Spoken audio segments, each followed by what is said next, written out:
Good evening, everyone, and welcome to our Wednesday evening Bible class, Bible study, devotional period.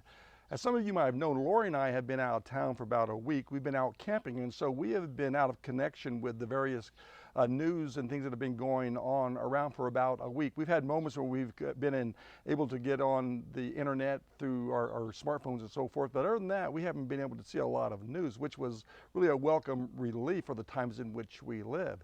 So we were saddened when we were on our way home to find out that Idaho, we've had to move from stage 4 back to stage 3 and the implications of that. I'm not sure what those implications are going to be at this point for us as a congregation, but I do know that it's a little bit disappointing to us.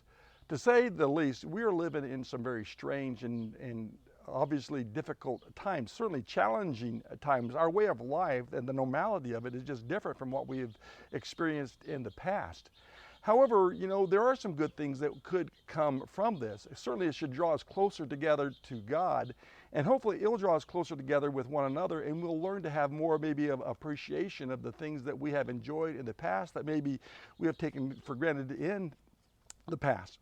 Well, as you think about what's going on in our world, the strangeness, the challenges, the difficulties, I thought to myself, what is one thing that we could use? Not just one thing. I mean, there's many things that could be applicable to how we navigate and negotiate through this life. But I thought there was one that might be helpful for us, and that is the application of wisdom in our lives. When you talk about wisdom, there is a book in your Bible that is filled with all kinds of wisdom, and it's the book of Proverbs. Well, one might ask, well, what exactly is wisdom?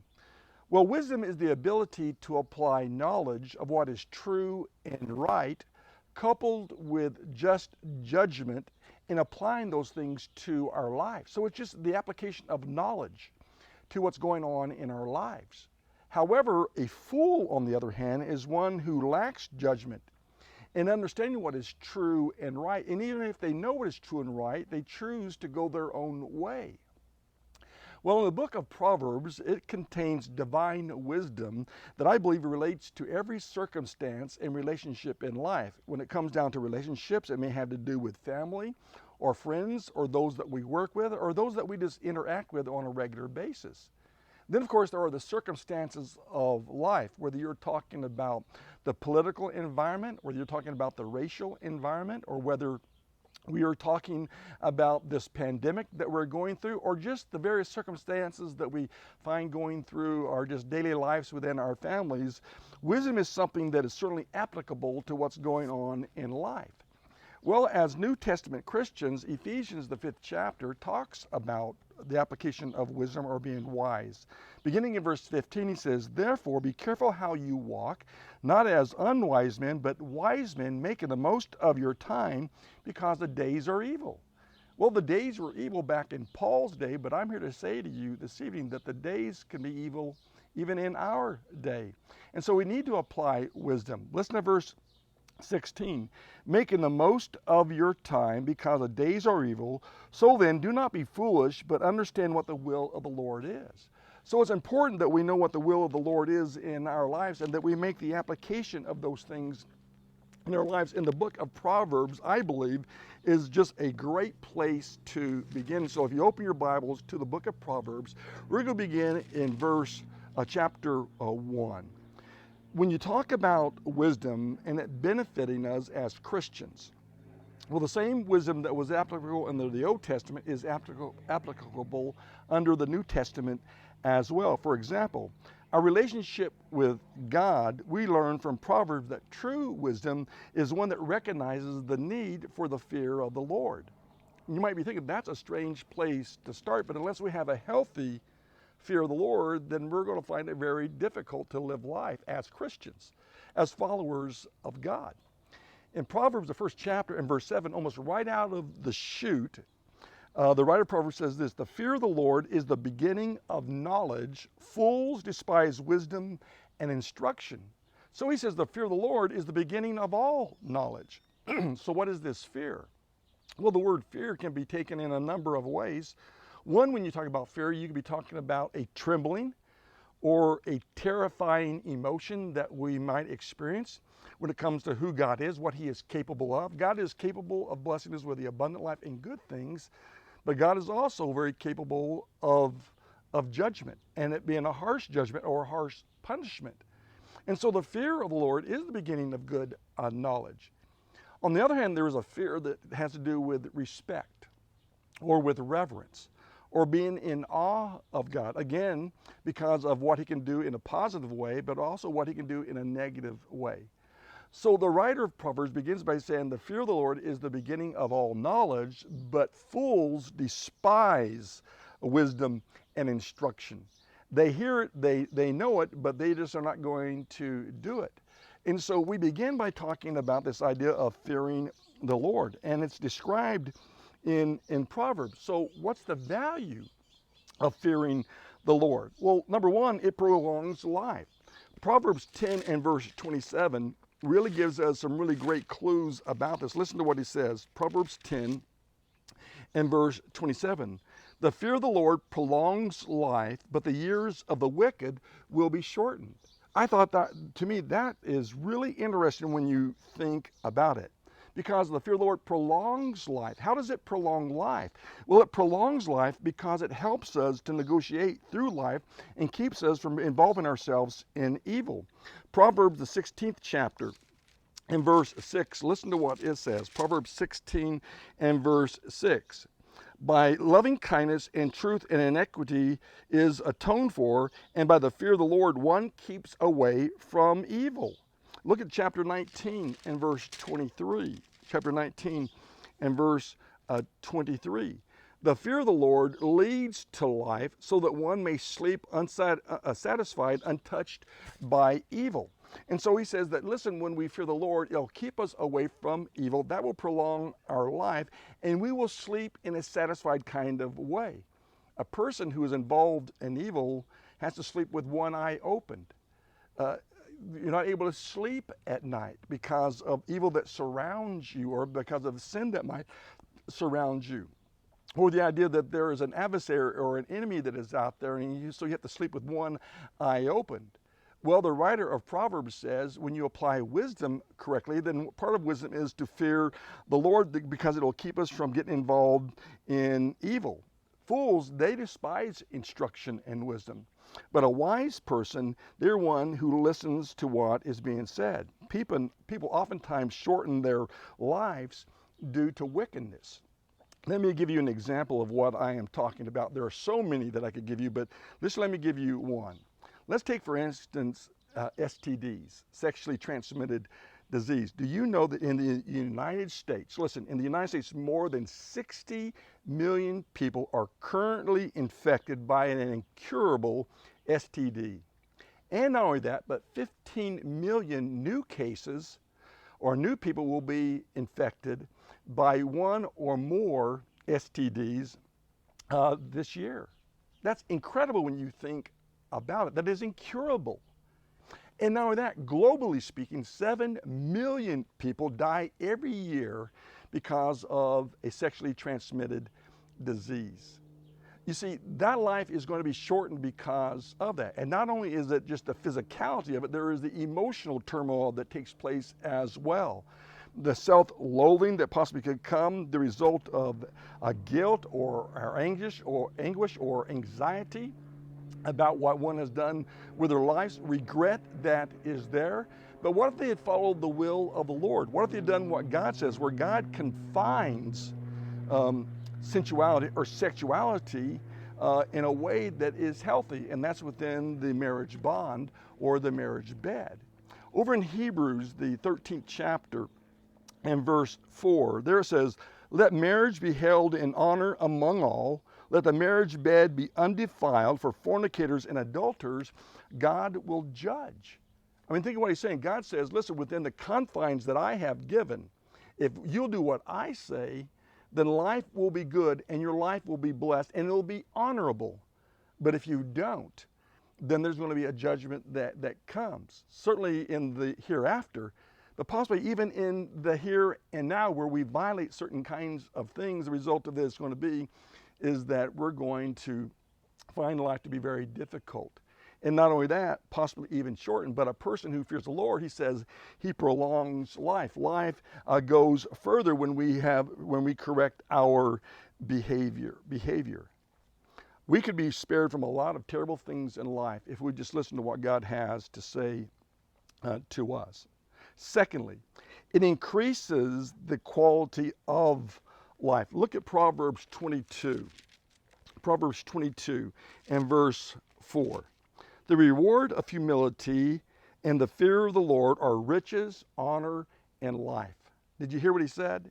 He says, when we fear the Lord, there is riches, there is honor, there is a quality of life that is ours. If you go back to chapter 14, and if you notice verse 26, there he says, the fear of the Lord, there is strong confidence, and his children will have refuge. A strong confidence in knowing that we are doing what God would have us to do. A confidence that is void of despair, knowing that we are being led by the Lord. There is a refuge that is there.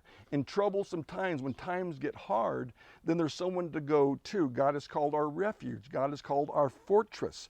God is one that we can put our trust in because he cares and because he loves us. Look at verse 27. The fear of the Lord is a fountain of life. The blessings are new every morning. The steadfast love of the Lord is incredible because he renews our lives and refreshes like a fountain refreshes our life. There he says God does the same for us, that we receive forgiveness, that we receive joy, that we receive peace, and in the end, salvation. That comes from the fountain of the Lord. Not only that, but it helps us to avoid pitfalls. Look at the last part of verse 27. That one may avoid the snares of death. There are pitfalls that are out there, both physically and spiritually, that helps us navigate around. And so when we have a healthy respect and fear of the Lord, there are blessings that come our way. It helps us to navigate. It helps us to negotiate through the various things that come at us in life. And so the book of Proverbs, we learn the value of fearing the Lord in our relationship with God, something that Christ, as well as his apostles, continued to recognize. For instance, in Matthew the 10th chapter and verse 28, Jesus says, do not fear the man who can kill the body, but fear the one who is able to destroy both body and soul in hell. Well, I mean, listen, that's something to really think about, isn't it? To recognize that, you might be afraid what men out there might say about you or think about you, but to know what God says about you or thinks about you, that's much more important, I think. In Acts the 10th chapter, Peter writing said these words, Acts chapter 10, beginning in verse 34 and following. And opening his mouth, Peter said, I most certainly understand that God does not show partiality, but in every nation the man who fears him and does what is right is welcomed to him. So there is a great application of fearing the Lord and recognizing it as needful in our lives. So true wisdom recognizes a need to fear the Lord. Secondly, true wisdom, it recognizes some things that are an abomination to God. Well, what is an abomination? Well, abomination is anything that is greatly disliked or abhorred, or an intense aversion or loathing. It's talking about something that is vile or shameful or detestable. He's talking about an action, a condition, a habit that God absolutely loathes or hates. So there are some things that God loathes and hates and that are an abomination to him, and that we need to know what those things are. So what are the things that I'm talking about? Well, very quickly, let me just share with you Proverbs chapter 6. Proverbs chapter 6. Some years ago, I think I did a series of lessons that I called 7 Deadly Sins. And in that lesson, I talked about this section of Scripture, beginning in verses 16 through 19. So let me just go down through them. And these are the things that are detestable to God. These are the things that God loathes. These are the things that are vile to God. These are the things that disgust him, that he abhors, and that he'll punish people because of. Listen to what he says.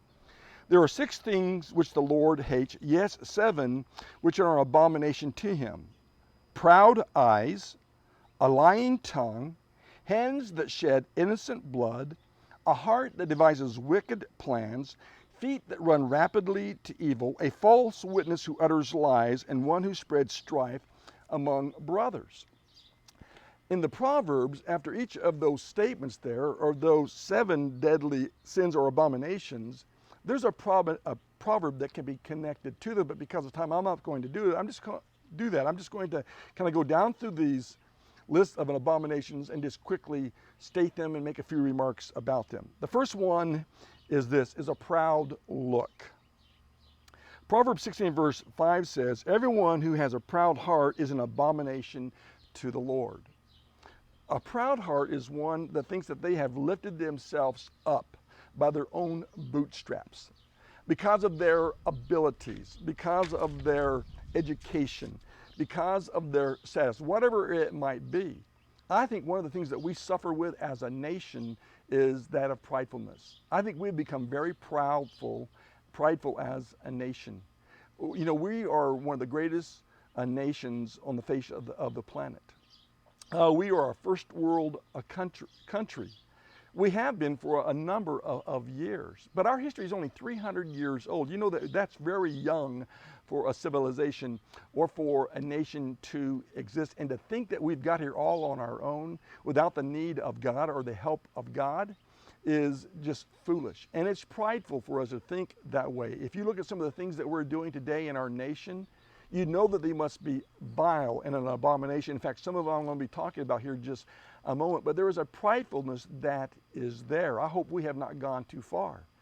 There's a pridefulness that we can have even in our own individual lives, that we think we are better than other people because of our social position, or because of our race, or because of who we think we are. That we think that we have risen up to where we are because of our abilities, or because of our qualities, or because of any number of things, and not recognize that we are where we are because God has blessed us if we're in a positive place. God hates a prideful heart. We need to recognize where everything we have comes from, and that it comes from the hands of God. God hates a lying tongue. Proverbs 12 verse 22 says lying lips. What he's talking about here is he's talking about one who just does not tell the truth, or tells half truths. And that's so dangerous when you think about that. You know, I don't watch cable news anymore. I used to, but I don't anymore. I got rid of cable. I seldom look at national news on TV. I do keep up with news by looking at several resources on the web. I look at some on CNBC,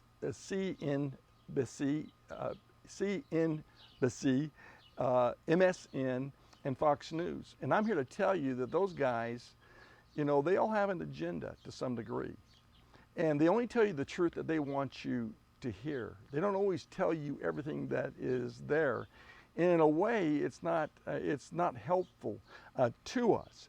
Well, a lying tongue is something that God hates. Hands that shed innocent blood. So what are the most innocent among us? What is the most vulnerable? What is the most fragile of lives among us? What I would submit to you, that it's the unborn child. A child that has been conceived in its mother's womb is the most fragile, most vulnerable. Do you know, since 1973, after Roe versus Wade, that over 60 million babies have been aborted, have been killed?